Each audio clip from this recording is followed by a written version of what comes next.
Improvement Alliance with Okay, the you're Thrive also Initiative. Mahaya. Okay, Yes. wonderful. And then we have Dennis Rosenbaum. Welcome, Dennis. We have Second Ward Commissioner Kristen Rivette also joining us. We have Mahaya now Director Heidi Tracy. Welcome. We have Debbie Kiesel from the City of Bay City. What is your exact title, Debbie? Community Development Director. All right, there you go. Yep. You had so many titles over the years. Yeah, I've been there a while. Yes, you have, but that's okay. City Manager Dana Muscat. We have City Fiscal Services Director George Martini. We have Sixth Ward resident Alex DeWitt, who's going to be one of the presenters. We have Wayne Hoffman, a board member from Mahaya. We have Samuel Fitzpatrick. Samuel, if you can just, I'm not too sure where you're from. I probably should know. My apology. No, you're fine. Hey, I'm with the Historical Museum of Bay County. Wayne Hoffman invited me to this meeting today. I was doing a follow-up story on Wayne's house, actually, because they're done and moved in. And during our interview, he mentioned this meeting, so I'm here. Wonderful. Welcome. Appreciate you being here. We have Sue Coggin, City of Bay City, Code Enforcement. And we have Jan Rise, who's a resident of the city. So welcome, everybody. So to start off, we have Mr. DeWitt has put together a PowerPoint presentation. Is that still accurate? He had submitted a proposal to the city year or so ago about addressing some home issues, and Mr. DeWitt is a regular contributor to City Commission meetings and comments. So I asked if he would like to present his thoughts about how ARPA dollars could be spent. So I will have Mr. DeWitt start us off with his presentation. Chris, could you enable screen sharing, please? Yes, let me.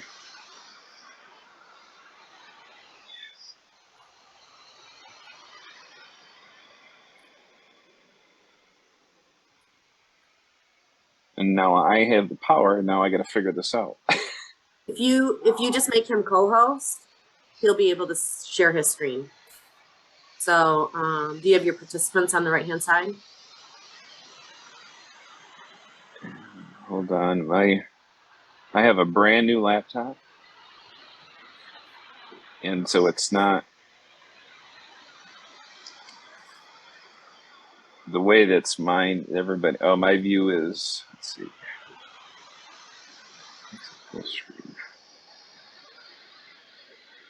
Sorry, as I wade through this.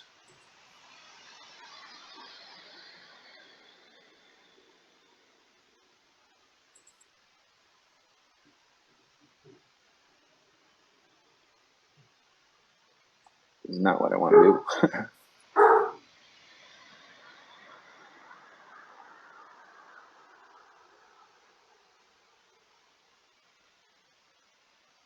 Bear with me, Alex. I'll figure this out. Okay, there we go. Perfect. I think I have you are now a co-host.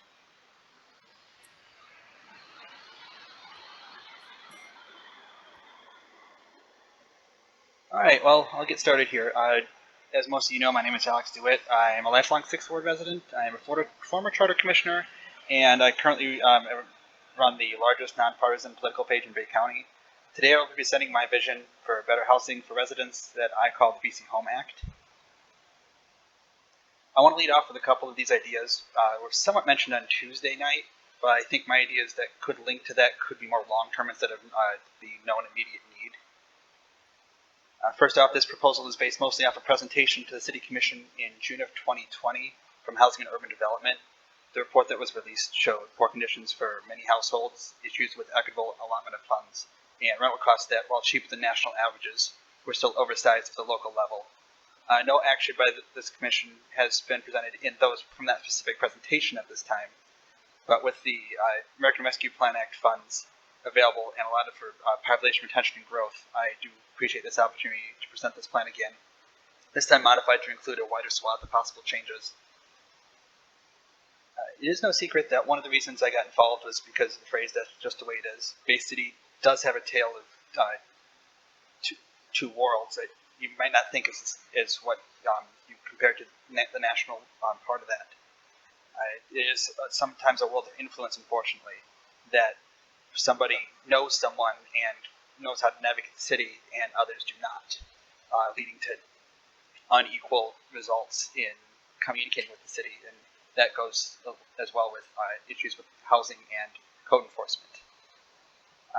While that influence can come from higher than average incomes, it's not always the case. This is why I decided to create and tell you a bit about my idea that the Commission could put up for a vote to possibly allocate some funds that I believe will be minimal to help make a decent impact on citizens here. The BC Home Act, which stands for the Bay City Household Ownership Management Equity Act. This act, as designed, would help homeowners who are in danger of losing their homes, while also increasing opportunities for homeowners to get aid from both public and possibly private means to get their affairs back in order and increase opportunities for first-time homebuyers. Finally, the BC Home Act could help decrease city dependence on landlords and rental properties. So what does the BC Home Act do?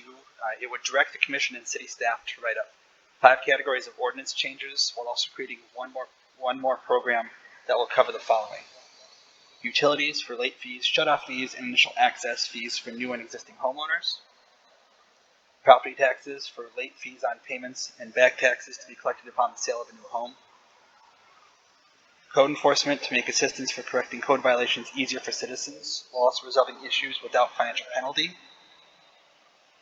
blight enforcement to make assistance for correcting blight violations easier for citizens while resolving issues, housing assistance applications to improve demographic equity on assistance and application for assistance, and finally, while working to determine legality and scope to create real property quality investment programs. To make this easier for the city to undertake, the conditions are based off of the HAM fee measure, that's Housing and Urban Development's medium family income, for those that don't recall that phrase.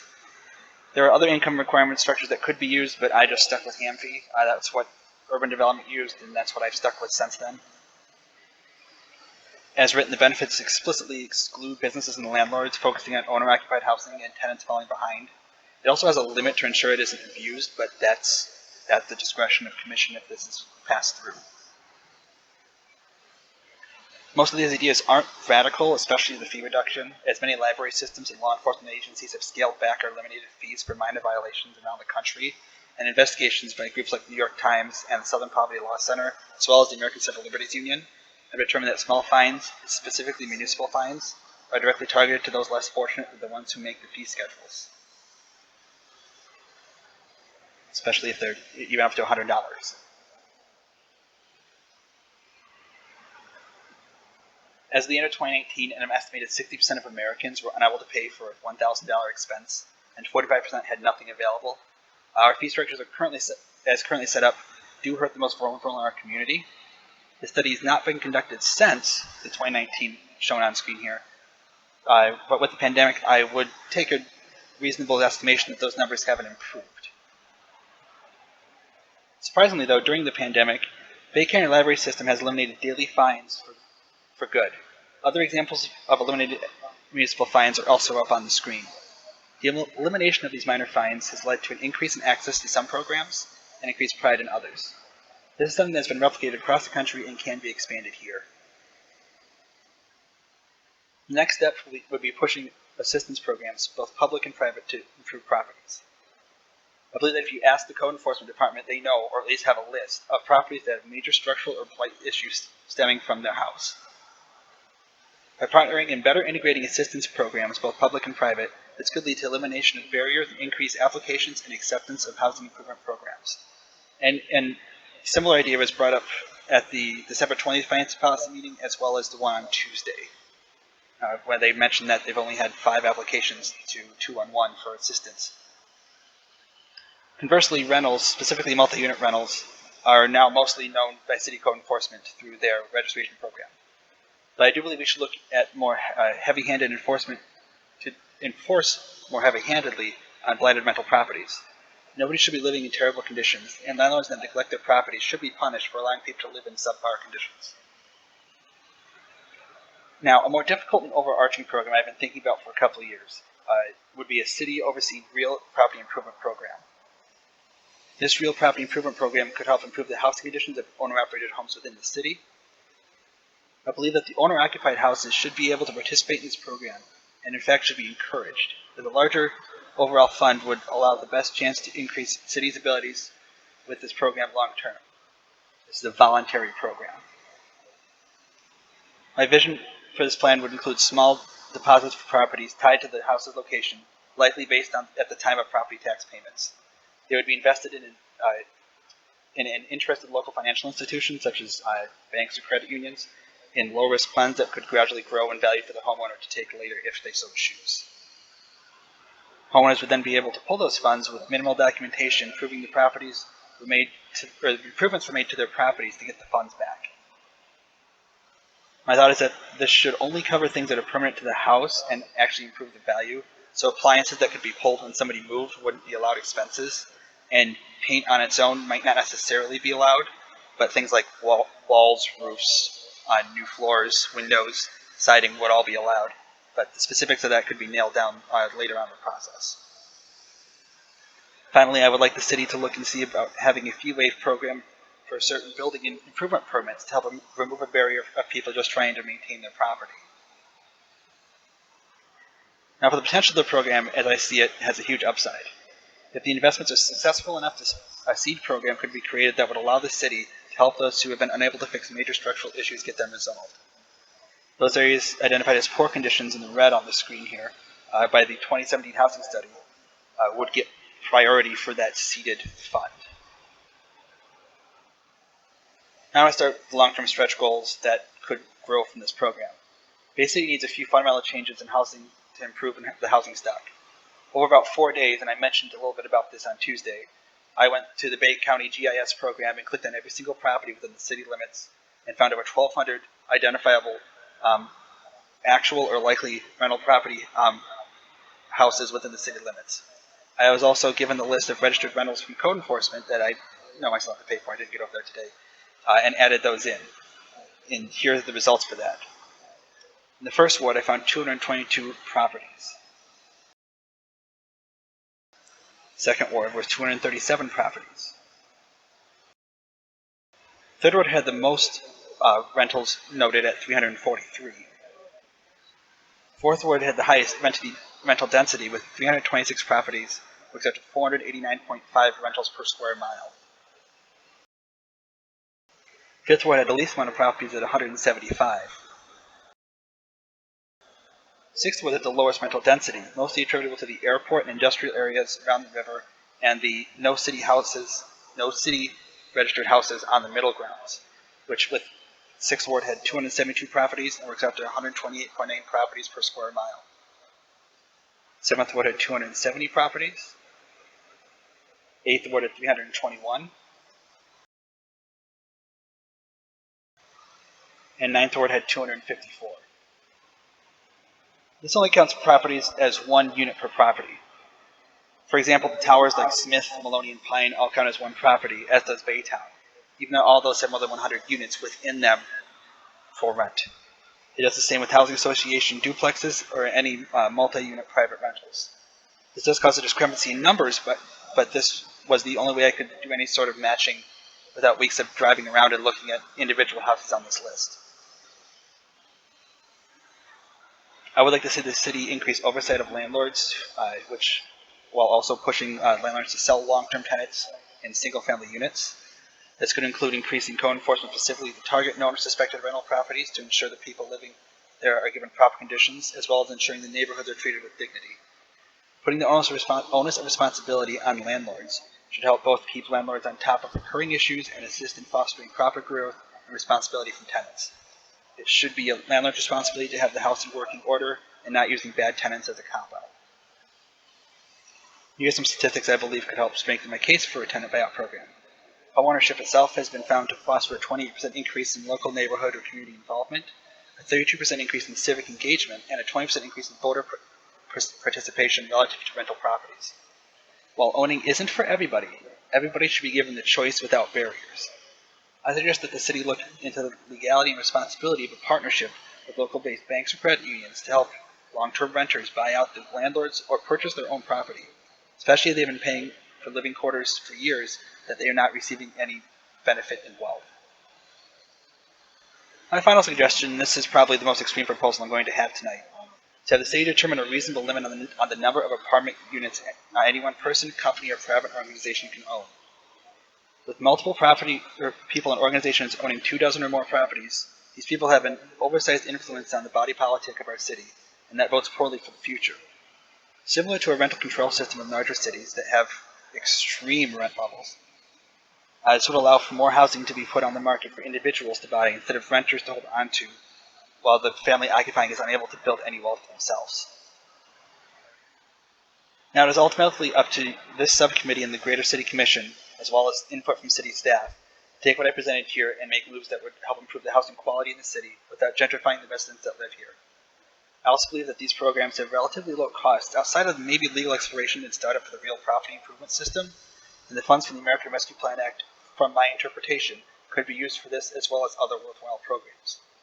I do appreciate the opportunity to present this subcommittee and look forward to answering questions if you have any.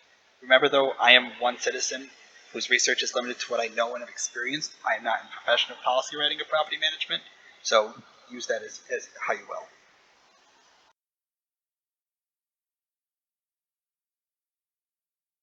Implemented through city staff, no outside agency per se. It would be kind of an internal city implementation. That would depend on how the program could be done legally. I know the things I suggested, some of them would require outside capital, but I know city staff would have to be involved to determine where it would go to legally confirm the destination of funds or programs. So like if it's tied in with property taxes, it would go through the assessor's office, but if it's tied in with utilities, it would have to go through customer service and billing. So that part of it would have to be determined by the city staff specifically. Okay, great. I know some of your portion of your presentation, they're actually, I don't know if Debbie Kiesel wants to talk about a prior submission by city staff to increase code enforcement in conjunction with an allocation of resources to help with that implementation. And hopefully we'll be bringing that forward to the full body for discussion and possible adoption. You know, Ms. Kiesel. Yeah, so we have asked for funding to bring in two additional temporary code enforcement officers to amp up our code enforcement, but not just to enforce, but we also, as we're enforcing, we'd like to be able to help them out, like for new porches, roofs, tie them in with resources that we have with our other funding, as well as use the ARPA funding for the for the residents or the tenants that don't fit within the guidelines that we do have. We were hoping that with a 2 to 3 year limit, we could really make a big impact out there, kind of clean up and then move forward from that point. Because so many people that are out there with code enforcement issues just do not have the money to take care of them. We have a couple different issues. We have people that cannot afford to maintain their home, but then we also have the blighting influence of the trash and debris in their yards. And Sue Coggin can comment on that more also. She can also give us a lot more information on the rental properties if anybody has any questions on that. And we are also working on getting our rehab program kicked back up at the city.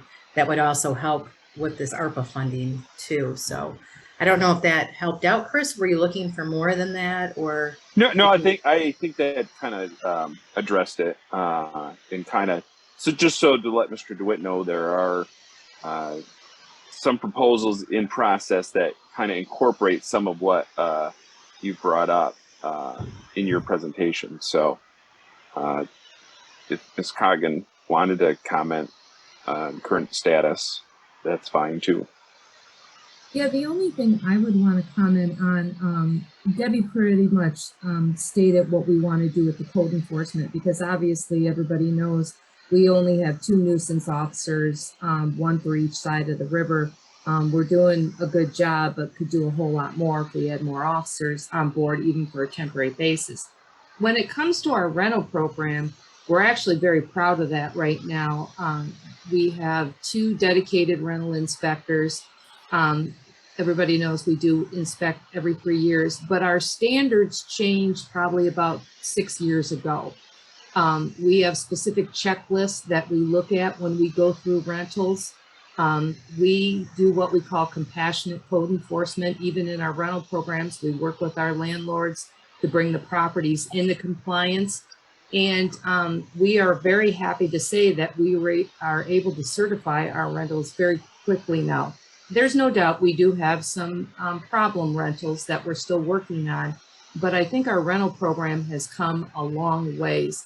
And we actually get people coming in saying they're trying to find a rental, but there's no rentals available. So I know it seems like we do have a lot of rentals, but there actually is a need for certain types of rentals too. Yeah, I'd like to piggyback on that too, Sue's comment on the amount of rentals. We have a definite lack of affordable rental housing out there right now. When you talk to our nonprofits and our continuum of care group, Mid-Michigan Community Action Agency just recently asked the group to vote. They gave back, and I'm not sure if it was the HUD funds from the COVID funding.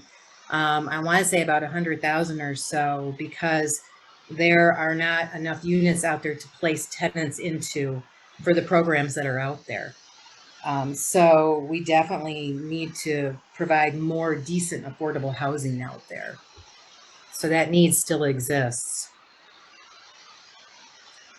Thank you. Thank you. I appreciate those comments. Commissioner Clements feel free to jump in, Commissioner. Yeah, real simple question. Alex, can you email us the slides? Yeah, I can send that to you guys. I have you guys on a fairly short list to send all that to. That won't be a problem.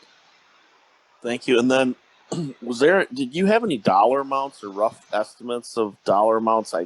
Maybe I missed it during your presentation. Actually, I don't have dollars. I was planning on trying to work in the numbers from last year's budget for the fee reduction. I have noted it was mentioned during the Finance and Policy on Tuesday that about 12% of general fund dollars, which I think would work out to $2.5 million, were total fees, and I don't know how much that was from code fees or from permit fees. But I did not get that deep into that trying to build this presentation. I know that'd be something that would have to be determined for viability. And I know ARPA is still limited on what it can do and how much we want to spend on any one program, but I do not have dollars specifically in this presentation because I was not sure what the estimated cost would be, because this is not that part of it is not part of my expertise. Gotcha. Okay. Thank you. Thank you. Anybody else comments or thoughts on Mr. DeWitt's presentation? I actually wanted to thank Alex for coming up with this presentation and coming to us this evening. I know that Sue and Debbie had both said that we do have some things in place, but getting an outside perspective is always helpful. So thank you very much, Alex. No problem. I do know that this is the first one of the subcommittees I've been able to go to, so hearing that code is working on more enforcement officers and the base level things for this would be a good catalyst to at least get us started here.